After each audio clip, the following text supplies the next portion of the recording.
बिस्मिल्लाहिर्रहमानिर्रहीम ګرانو ملګرو تاسو ته په لرن انګلیش ان پښتو چینل کې په هراله او ستړي مشوم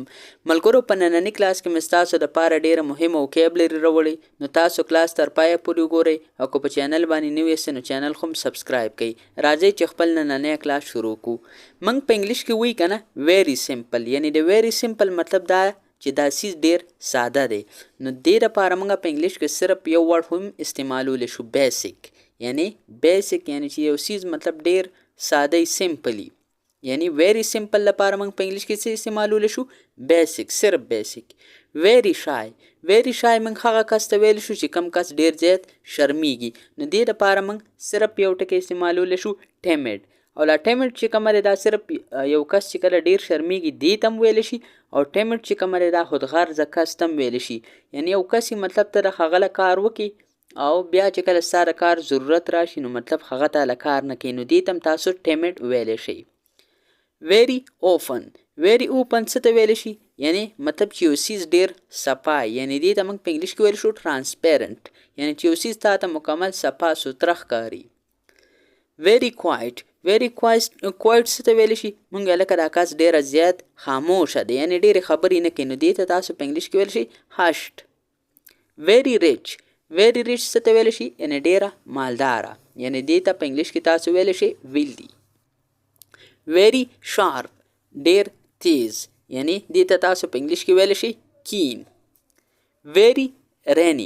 رینی مطلب څه دی یعنی چې کله مطلب باران راوریږي یا مطلب باران تیزي نو دې ته تاسو ویلی شئ ویری رینی خو په انګلیش کې دې لپاره تاسو سمپل ون ورډ استعمالولی شئ پورینګ چې کومه دی تاسو یو کس ته وایي چې مطلب ما ته په دې کپ کې لږ چای واچوه نو تاسو ورته دا هم ویلی شئ pour some tea in this cup ویری پینفول څه ته ویلی شي یعنی دا موږ هغه سیز ته ویلی شو یعنی چې مطلب ډیر تاسو وګورئ نو مطلب هغه تاسو ډیر خپه کې ډیر درد در ورسوي نو دې ته موږ په انګلیش کې ویلی شو excruciating یعنی excruciating بس سمپل دغه ورډ له استعمالوئ ویری فیل څه ته ویل شي یعنی دې ته موږ په انګلیش کې ویل شو آشن یعنی چې یو سیز مطلب ډیر زر دی مطلب تاسو دغه مطلب ته اخیستی شئ ویری اولډ څه ته ویل شي موږ لکه دا سیز یا دا کس یا دا یو ځای دا ډیر زوړ دی ویری اولډ موږ استعمالولی شو او په انګلیش کې تاسو سمپل ویلی شئ انشنټ ویری پرفیکټ څه ته ویلی شي مطلب موږ دا سیز مکمل ټیک ټاک دی نو دې لپاره تاسو انګلیش کې ویلی شئ فلالیس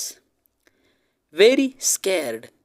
څه ته ویلی شي ویری سکیرډ یعنی یو کس یا یو سیز چې تاسو ایری دی ته ویلی شي ویری سکیرډ نو دې ته په انګلیش کې ویلی شي پیټریفایډ ویری سیریس څه ته ویلی شي موږ لکه دا کس ډیر سیریس دی یعنی ویری سیریس او تاسو په انګلیش کې دې لپاره یو ورډ استعمالوئ هغه موږ څه دی ګریو یعنی ګریو چې کومه دی دا قبر ته هم ویلی شي او ګریو یارډ چې کومه دی دا تاسو څه ته ویلی شي ادیرې ته ویلی شئ خو ګریو دلته مطلب څه دی هغه کس یا هغه سیز چې هغه موږ سره ډیر زیات سیریس وي ویری شایني څه ته ویل شي یعنی چې یو سیز ډیر زیات پړقیږي یعنی چمک کوي نو دې لپاره تاسو په انګلیش کې یو ورډ استعمالولی شي ګلیمینګ ویری اولډ فیشنډ څه ته ویل شي یعنی چې د یو سیز مطلب چې کم پیشن هغه مطلب ډیر زیات زوړ نو دې ته تاسو په انګلیش کې ویل شي ارکایک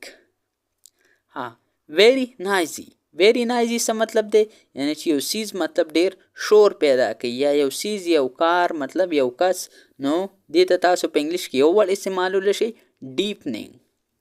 ویری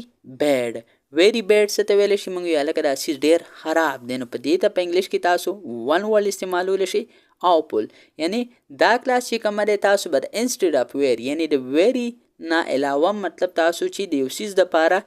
کوم ون ورډ استعمالولی شئ نو دا به تاسو څنګه وایي نو دا به تاسو انشاءالله په دې ټول کلاس کې په اسانه طریقې سره زده کوئ ویری کولډ څه ته ویلی شي یعنی دا موږ وي ډیر یخ یعنی تاسو په انګلیش کې سمپل ویلی شي فریزینګ ویری کلیر څه ته یعنی مطلب تاته وسو یو ټیچر تاته سبق وښي او هغه مطلب تاته مکمل کلیر یعنی تاله درځي نو یا یو سیز چې مطلب تاته مکمل کلیر شي نو دې ته موږ په انګلیش کې ون ورډ استعمالو اوبویس څه ته ویل شي یعنی ویری کلیر ویری ټایټ ویری ټایټ څه ته ویلی شي؟ یعنې چې یو څیز مطلب ډېر سخت وي. نو دې دپاره تاسو ون ورډ چې استعمالوئ کنسټرکټینګ. ویری واید، ویری واید څه ته ویلی شي؟ یعنې چې یو څیز مطلب ډېر کولاوي. نو دې دپاره ون ورډ دی ایکسپینسیو. ایکسپینسیو چې کومه دی یو څیز یا یو ځای چې مطلب ډېر کولاوي یعنې ډېر غټي. بل موږ سره اثر دی ویری وینډي. یعنې ویری وینډي چې کومه دی دا څه ته ویلی شي؟ دا تاسو مطلب یو ځای کې چې مطلب کله هوا وغیره ډېره لګي نو دې ته تاسو ویلی شئ ویری وینډي. خو په انګلیش کې بل ورډ چې تاسو دې دپاره کوم استعمالولی شئ ون ورډ هغه دی موږ سره بلسټري. ویری هیوي، ویری هیوي څه ته ویلی شي؟ یعنې چې یو څیز ډېر مطلب دروند دی، ډېر وزن وي. دې ته تاسو ویلی شئ ویری هیوي. خو په انګلیش کې ون ورډ دی لیډن. ویری هنګري، ویری هنګري دې دپاره تاسو مطلب دا تاسو څه ته ویلی شئ؟ کله چې تاسو ډېر زیات وږي شئ نو دې دپاره موږ استعمالوو ورډ ویری هنګري. خو تاسو مطلب ون ورډ کو استعمالوئ سټاروینګ. سټاروینګ مطلب څه دی؟ چې کله انسان ډېر زیات وږی شي. ویری فرینډلی، ویری فرینډلی چې کومه دی څه ته ویلی شي؟ یعنې چې یو کس ډېر مطلب داسې تاسو سره گپ شپ لګوي چې مطلب داسې لکه ستاسو یو ملګری. نو دې دپاره تاسو استعمالولی شئ امیبل. ویری ایول، ویری ایول څه ته ویلی شي؟ یعنې یو څیز یا یو کس چې مطلب ډېر زیات ګناهګار یا مطلب ډېر غلط کارونه کوي نو دې دپاره تاسو استعمالولی شئ ویری ایول. خو تاسو ورله کو تاسو غواړئ چې موږ پکې ویری نه استعمالو، موږ صرف یو ون ورډ استعمال کو، هغې دپاره تاسو ورډ استعمالولی شئ ویکډ. ویری میسي، ویری میسي څه ته ویلی شي؟ دا به تاسو ماته په کمنټ سیکشن کې کمنټ کې ووایئ. او دې لپاره چې کوم ون ورډ استعمالو هغه دی سلونلی. سلونلی یعنې دا به تاسو ماته په کمنټ سیکشن کې ووایئ. ویری نایس، ویری نایس چې موږ دی ښه کس ته وایي نو دې لپاره چې کوم ون ورډ دی هغه دی کایند. ملګرو دا اوس زموږ نننی کلاس چې په دې کلاس کې موږ ستاسو دپاره ډفرنټ وکیبلریز راوړي او که تاسو ته څه ضرورت وي نو تاسو هم موږ ته په کمنټ سیکشن کې کمنټ کولی شئ. انشاءالله هغه ټاپک به موږ ستاسو لپاره راوړو او هغه به موږ تاسو ته ایکسپلین کوو. ملګرو نننی کلاس زموږ فایده ورسېدو. اوس ماله اجازت راکئ. ما په خپلو دواګانو کې یاد ساتئ او د خپل ځان هم ډېر ډېر خیال ساتئ. د الله په امان.